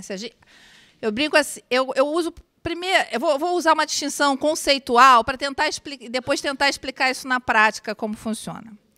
Eu trabalho com 3 conceitos diferentes: estatal, público e privado, porque o estatal não é totalmente coincidente com o público, dá para entender? O Estado pode funcionar, aliás, em certas ocasiões, funciona muito mais para o privado do que para o público. O que a gente tem como Estado capitalista contemporâneo desde a década de 70? Um Estado que joga para a via privada, predominantemente para a via privada, de uma maneira, eu diria que num patamar, numa intensidade novas, tudo bem? Porque ele precisa, é o Estado que abre os caminhos para a mercantilização da vida acontecer.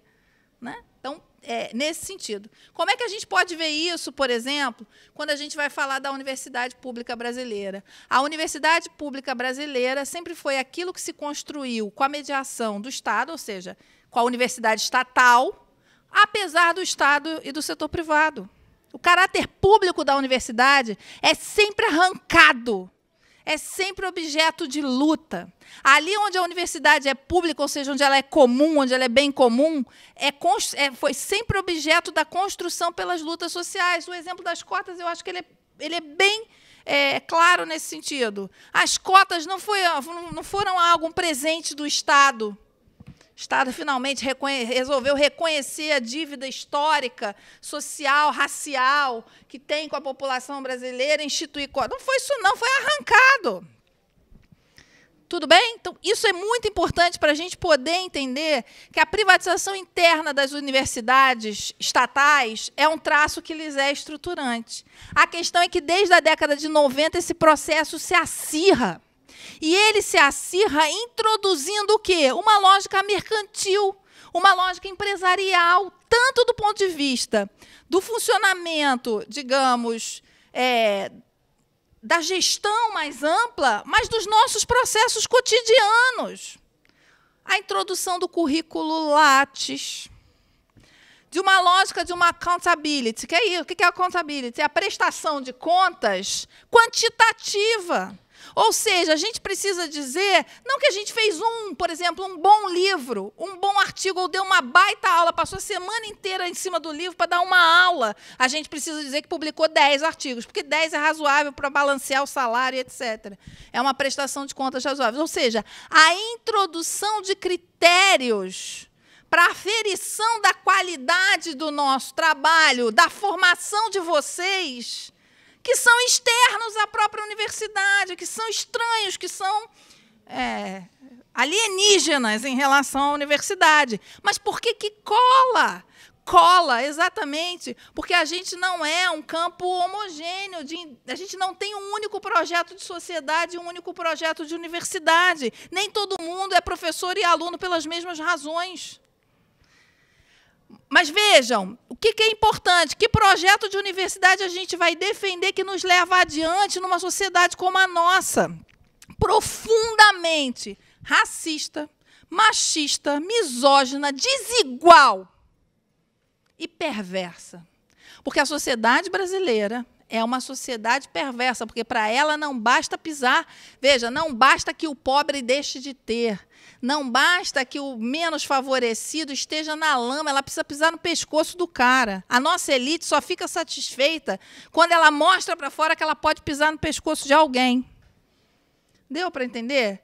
Nesse sentido, que modelo de universidade nos serve? Não é essa que já está toda fraturada por dentro. E você tem razão, a gente vai ter disputa interna, porque não é só um projeto de universidade, é um projeto de sociedade que está em jogo. Agora, e, portanto, né, isso quer dizer o seguinte, o governo Fernando Henrique, no certo sentido, não passou, entenderam? Ele está aqui, porque ele está aqui no sentido de que as práticas de formação, de construção da carreira, de entrada no concurso, de aferição da qualidade do trabalho docente, estão dadas por uma lógica que foi implementada segundo esse mecanismo gerencial empresarial. A nossa briga, portanto, não pode ser apenas, e aí, né, reivindicar os rankings para mostrar que o que a gente faz é relevante, é recuperar aquilo que é essencial no ethos universitário. A saber que a universidade tem função social que é trabalhar para a sociedade na qual ela se encontra para reduzir e mitigar os seus problemas, os seus dilemas. Esse é o nosso papel. Então, não dá para a gente também... Vejam, gente, porque tem um discurso aí reivindicando. Olha, a gente faz coisa beça, olha o Lattes, olha o ranking. Olha, esse discurso nos joga no moinho dessa parte da universidade que está interessada em competir, que está interessada em ganhar um dinheirinho, que não vê problema nenhum em privatizar um pouquinho. Tem problema à beça, porque não é um pouquinho. A gente vai ter que discutir a dialética da quantidade e da qualidade, onde é que a quantidade vira uma nova qualidade. A gente não está brigando, portanto, é isso que eu tenho tentado apontar, acho que de maneira ineficaz. A gente não está brigando só com o futuro, se a gente está brigando com o submarino que está no futuro e se já está aqui dentro. E ou a gente ataca esse submarino na sua totalidade, que implica, inclusive, não só... né, enfrentar o futuro, mas enfrentar essa lógica de carreira, essa lógica de formação. Eu quero que o meu aluno ele tenha tempo para fracassar, que ele possa errar, que ele possa não conseguir, porque isso é importante. Eu quero poder fazer uma pesquisa que não me leva a lugar nenhum. Sabe por quê? Porque isso é importante para eu chegar no próximo resultado. Todas as grandes descobertas da ciência, principalmente no campo da pesquisa básica, vem de erros, né? Vem de desvios, vem de fracassos. A gente faz uma pesquisa por 20 anos que não encontra um resultado. Uma hora a gente vai encontrar um resultado. Para o CNPq, o Marx não serve, gente. Porque produziu um livro em 20 anos. O Marx não ia ser bolsista de produtividade no CNPq, entendeu? É isso. Né? Não tinha nem chance. Também não. Não tinha nem chance. Estão entendendo? A gente precisa reivindicar, o que a gente precisa reivindicar, e aí é radical, é ir à raiz do problema. Para isso, a gente precisa reivindicar uma concepção de universidade e uma concepção de sociedade, mas principalmente uma concepção de universidade que é pública, que é gratuita, que é laica e que está referenciada nos problemas da sociedade brasileira. E o problema da sociedade brasileira, por exemplo, não é a produção de uma inovação no campo do celular. O problema da sociedade brasileira é a desigualdade social que nos arrebenta. Estão entendendo? É preciso radicalizar. Eu acho que não tem outro caminho. E a gente vai ter que fazer esses enfrentamentos internos com forças que são poderosas, que estão sentadas em cargos altos da gestão central. Entenderam porque eu disse que a gente precisa pressionar a gestão central? Porque aí é disso que a gente está falando. Ou seja, essa lógica do empreendedorismo, essa lógica do curso pago, é com isso que a gente está lidando. E a gente precisa fazer esse enfrentamento. Essa lógica de que o professor, o cientista, não tem que ser exatamente o professor. Por que na nossa universidade o professor, não existe o cargo só de pesquisador, né? A gente é professor-pesquisador, porque a indissociabilidade de ensino, pesquisa e extensão é algo do que a sociedade brasileira precisa. A extensão é aquele caminho que oxigena a pesquisa. A extensão não é o braço da universidade que fala com a comunidade. Primeiro, que isso é autoritário, paternalista e ridículo. A extensão é aquilo que oxigena as nossas necessidades, que nos permite ver o que a gente tem que saber sobre o quê para poder produzir conhecimento. Percebem? Mas o conhecimento para quem? Não é para o mercado. Não é para a empresa. Embora mercado e empresa possam, aqui e ali, se beneficiar de uma série de descobertas, enfim, de um conjunto de conhecimentos. É para beneficiar a sociedade, o conhecimento nos pertence. O que diferencia a universidade pública da universidade mercantil ou estatal é que o conhecimento nos pertence como sociedade. E é isso que eles querem matar. A negação do direito à educação, no limite, é a negação do direito a isso que nos pertence como patrimônio humano, que é o conhecimento. Um conhecimento diverso, um conhecimento informado pela realidade, de um país que tem ainda, que traz, que carrega, que reproduz a escravidão. Veja, eu não estou dizendo que a gente herda só, não é uma corrente que a gente herda, não. A gente reproduz a escravidão todo dia. A gente reproduz a escravidão nas nossas relações cotidianas. E isso é muito grave. A universidade precisa estar apta a enfrentar esse problema. Ela só vai estar apta a enfrentar esse problema quando ela for, de novo, capaz de enfrentar aquilo que de privatizante está dentro dela. A gente precisa recusar a lógica privatizante como um todo e fazer esses enfrentamentos. Não serão fáceis. Não sei, não podemos sequer prever que seremos vitoriosos, mas precisamos fazer, né? Eu acho que a gente tem alguns sinais assim.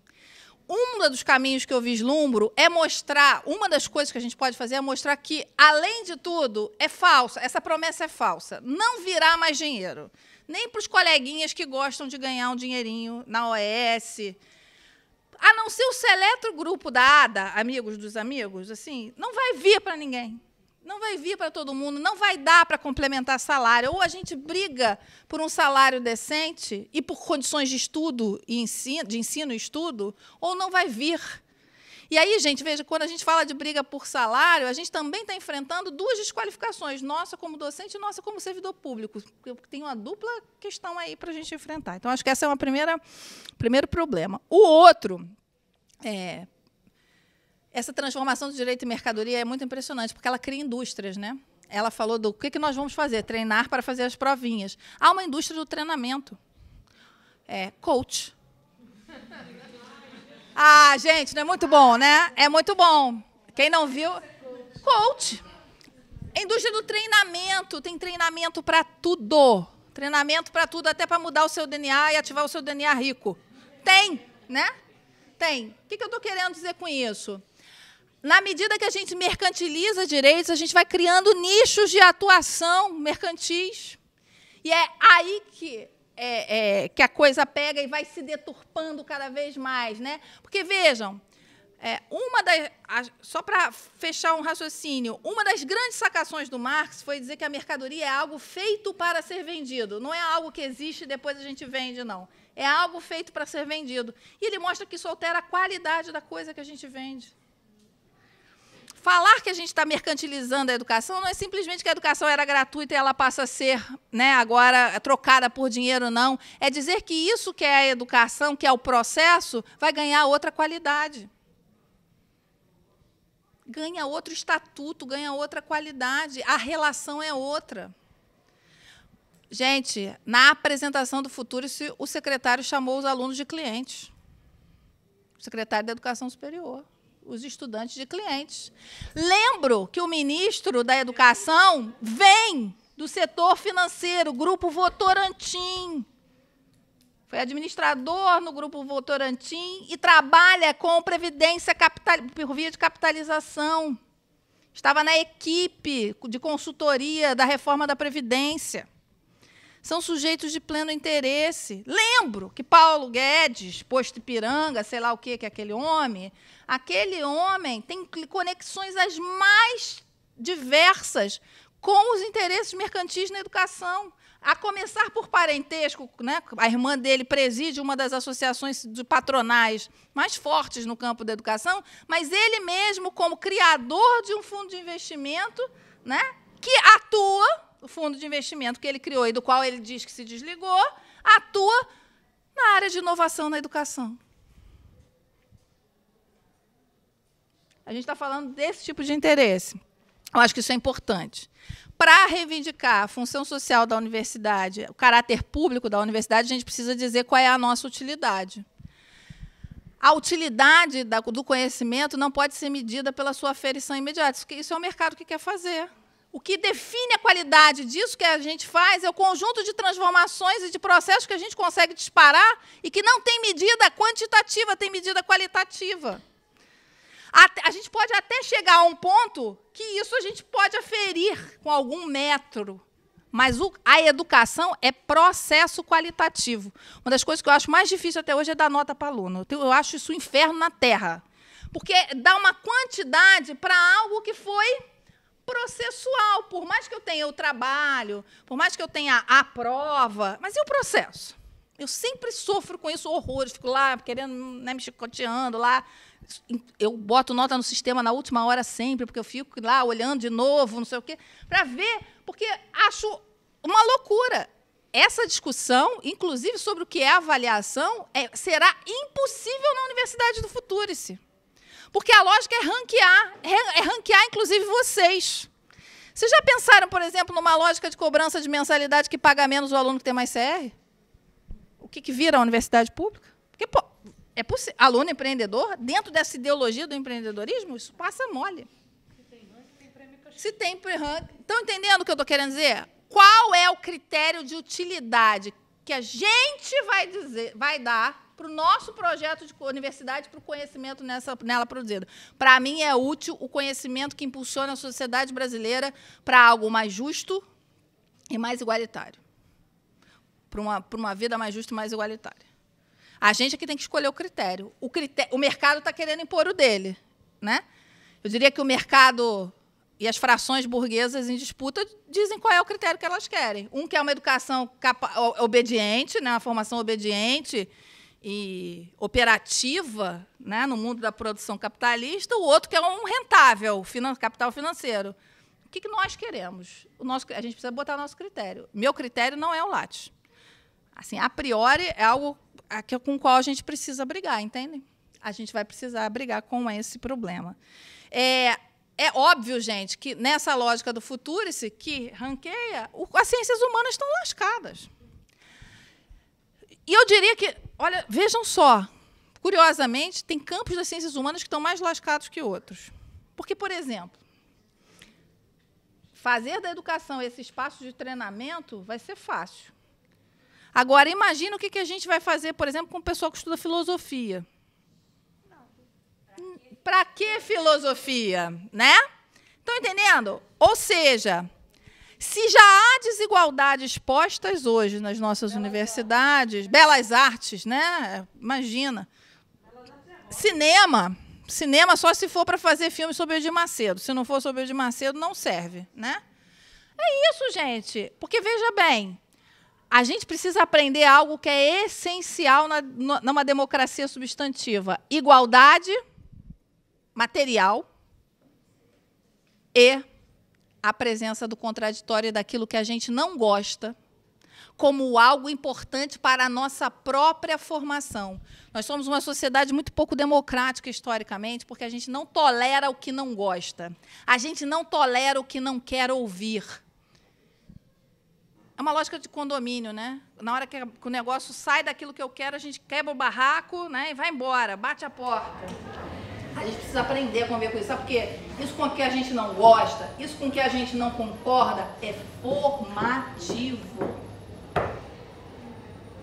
Então, a gente precisa aprender a lidar com isso. Agora, a gente entra sempre numa espécie de paradoxo da tolerância, né?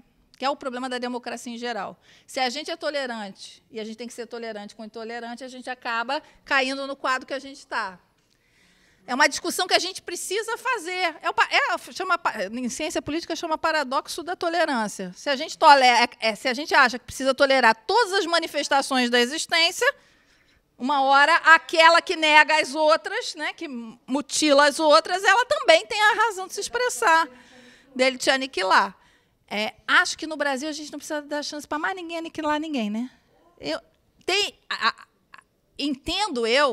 Entendo eu que, politicamente, a nossa sociedade precisa enfrentar urgente, né? E acho que esse é o problema essencial da universidade brasileira, o problema da desigualdade. Porque, veja, eu não estou falando de determinismo econômico, não. Estou falando de desigualdade social em aspecto largo. A desigualdade social é cultural, artística, política. Ela se manifesta em milhares de feições. Ou a gente enfrenta esse problema, e a universidade é crucial para o seu enfrentamento, como a escola pública também é. Eu fico muito irritada, às vezes, quando também o pessoal desce o pau na escola pública, né? Assim, e, às vezes, até tentando defender, né? Precária, isso, aquilo.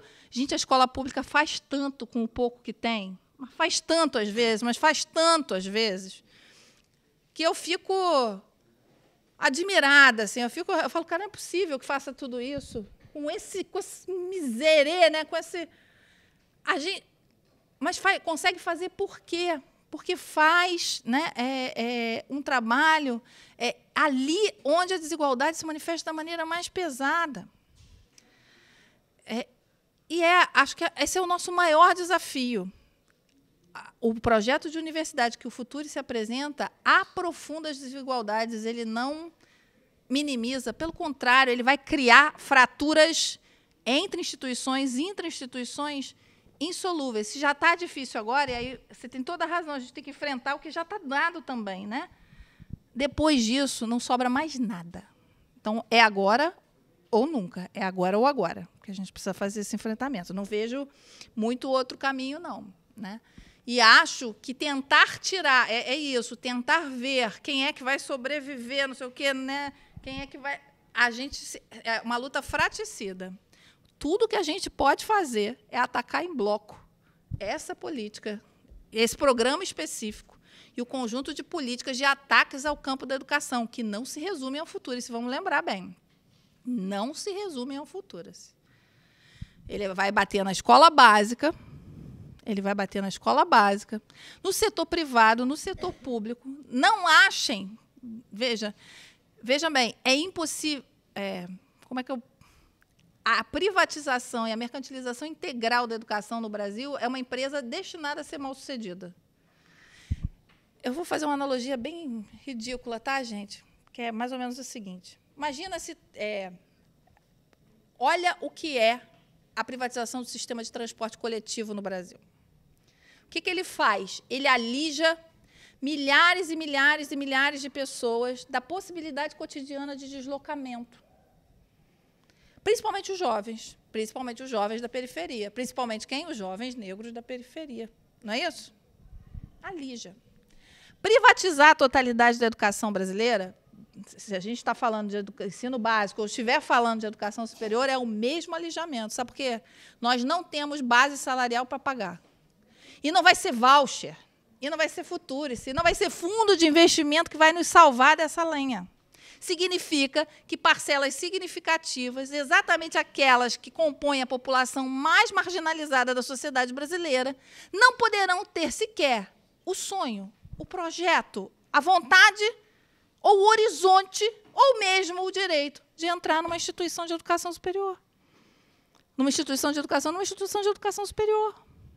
Porque a nossa economia... Vejam, o mesmo movimento que cria isso, cria condições de jogar a nossa economia numa fase recessiva sem precedentes. Olha a taxa de desemprego, olha o grau de desindustrialização. Vocês acham que é com esse modelo econômico que a gente vai conseguir, por exemplo... não tem problema não, a gente paga a mensalidade que vai ser pouquinho. Não tem emprego. Para a juventude, entendo que isso pode ser... Eu tenho estado muito preocupada com a juventude. Eu tenho estado muito preocupada com a questão subjetiva do sofrimento e do adoecimento juvenil. Juvenil não no sentido pejorativo, não, tá, gente? Dos jovens. Tenho estado muito preocupada com isso. Acho que é sério, é real e é muito sério. Mas também sei que só essa mesma juventude, claro, com as nossas múltiplas articulações para reagir. Não vai ter quem vai lutar no nosso lugar. A gente não tem substituto, não dá para trocar na hora do jogo. A gente não tem. Aí não tem banco de reserva, né? Só temos nós. A gente tem que disputar isso e disputar isso renitentemente. E não é só disputar no momento do ato, é no nosso cotidiano. Também. E discutir. É nas nossas. Vai ter que discutir com o tio chato do churrasco? Vai. Vai. Com carinho, com amor no coração, mas vai. Conversar com a família? Vai. É difícil? Pra cacete. Vai irritar aqui e ali? Vai. É melhor do que a gente se estoporar ali na frente, como a gente se estoporou em 2018. Né? É isso. Obrigada, gente.